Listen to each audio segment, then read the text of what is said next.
Përveç sheqerit edhe kësaj që më the, ka disa pika tjera që e dallojnë një mjaltë të mirë nga një mjaltë më pak I mirë se mjaltë.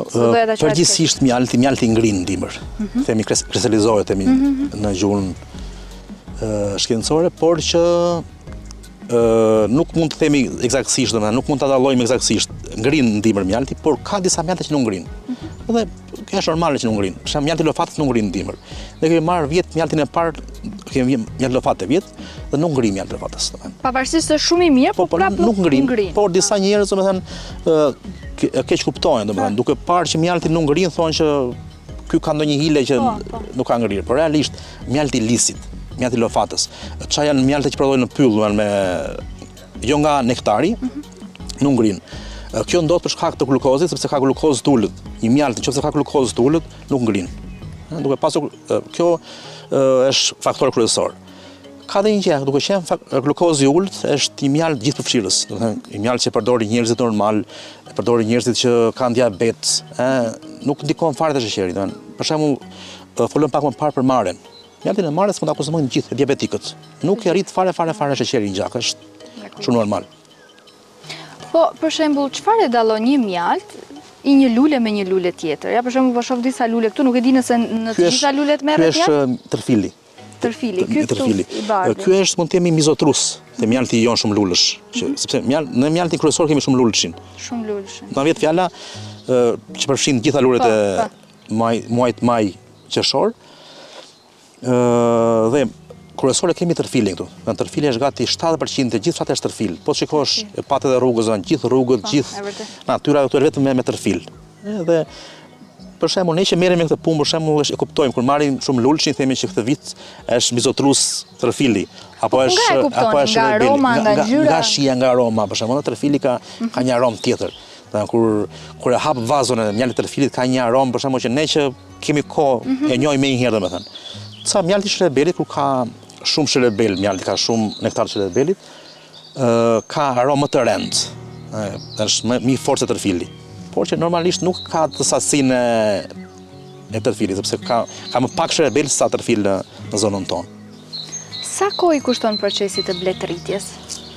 Shiko, zakonisht thuhet që bletëria është e thjeshtë, mjafton vërin kollare, thonë njerëzit, edhe nuk ka nevojë fare, është e thjeshtë. Por realisht kur je profesionist bledësh, kur ke një sasi të madhe ose një numër të madh bledësh, nuk është me sport, është një punë që kërkon shumë pasion çdo muaj të vitit.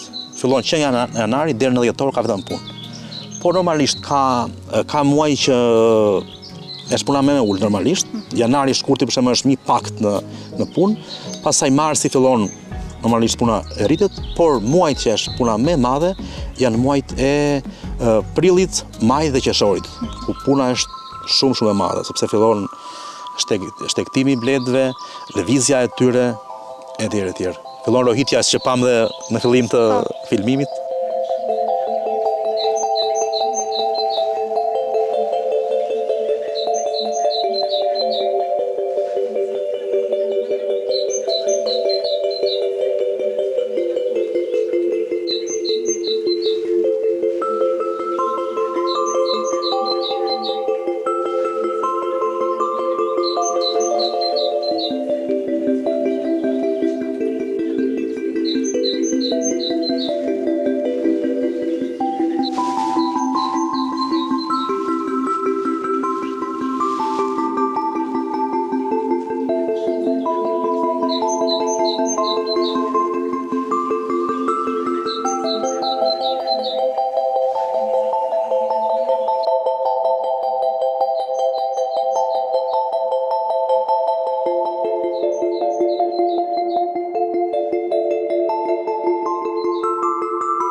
Një ndër ata që na pritën sot prapë në fermën Zhapokik është edhe Gëzim Shehu, një ish mësues I biokimisë. Është babai I Alkesit që dëgjuat më parë. Gëzim, faleminderit shumë që na hape dyert sot. S'ka për gjë, kemi derën e hapur gjithmonë për të gjithë njerëzit. Po sot ju keni ardhur shpejt, nuk është koha e mjaltit, se do ju kishim qerasur me mjalt të ri. Ky mjalti që është këtu, është mjalti I vitit kaluar, është mjalt lofate. Shumë i mirë. Fshati jonë është pothuajse i mbjell me lofat që kur tjetë plantacion i mbjell nga njeriu. Gjithandej është lofat. Do ishte bukur të kishte ardhur muajin prill ose mars, fund marsit, është komplet fshati i kuq nga lulet e lofatës. Jep këtë mjalt, bleta përveç mjaltit ka dhe prodhime të tjera që janë shumë të domosdoshme për njeriu. Qumshi i bletës ka marrë një rëndësi të madhe sot dhe ka një tërheqje goxha të madhe. Njerëzit tani kanë filluar të janë ndjejnë leverdin dhe ka kërkesa të bollshme për qumësh blete. Ne kemi pasur kërkesa jo vetëm brenda Beratit e në Shqipëri me fjalë, po edhe jashtë shtetit, duke filluar që nga Italia, Gjermania, Anglia, edhe në Amerikë kemi çuar. Nuk ka ndonjë problem në transport? Asnjë lloj problemi? Problemi transport qumshi i bletës futet në shishe, janë shishet e errta. I fusim kamber kalep prej shkumdetit, që futen brenda shkumdetit, dhe janë disa termus të vegjël që ruajnë temperaturën. Dhe kryesisht ne kemi bërë transportin me avion, do që shkon brenda ditës. Në cilin shtet kërkohen më shumë? Më shumë mua më kanë kërkuar ishë nxënësit e mi nga Anglia.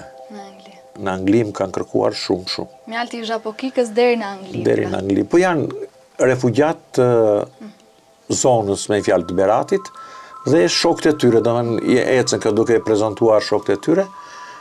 Dhe kjo ka qenë. Ndërkohë po më thoje që ajo që ke në dorë lidhet me qumshin e bletës. Kjo lidhet me qumshin e bletës. Këto janë kubzat këtu. Para se të nxjerrësh qumshin, unë këtë e fus për 3 ditë tek bleta. E fus bosh, pa i futur vezët e bletës këtu. Vetëm për ta pastruar bleta dhe për t'i dhënë atë erën e saj. Bleta që do nxjerrë qumësh, do të jetë bletë e fuqishme, dhe kur them e fuqishme, unë e mbaj me 9 pjellje. Dhe në kornizën e 10 i fus këte. Janë disa spatullat vogla që të këto kubat e kuqe, unë fus nga një vezë blete këtu dhe mbasi kam plotësuar këto kanë nga 15, e fus tek bleta, mbas 3 ditë, ose 72 orësh, shkoj e marr.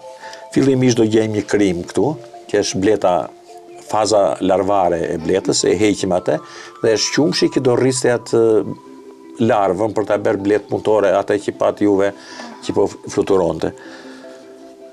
Dhe kjo është mbledhim atë dhe fusim në për ato shishet e vogla, 10 ml ose 15 ml ose dhe 20 ml, sipas kërkesave që kemi.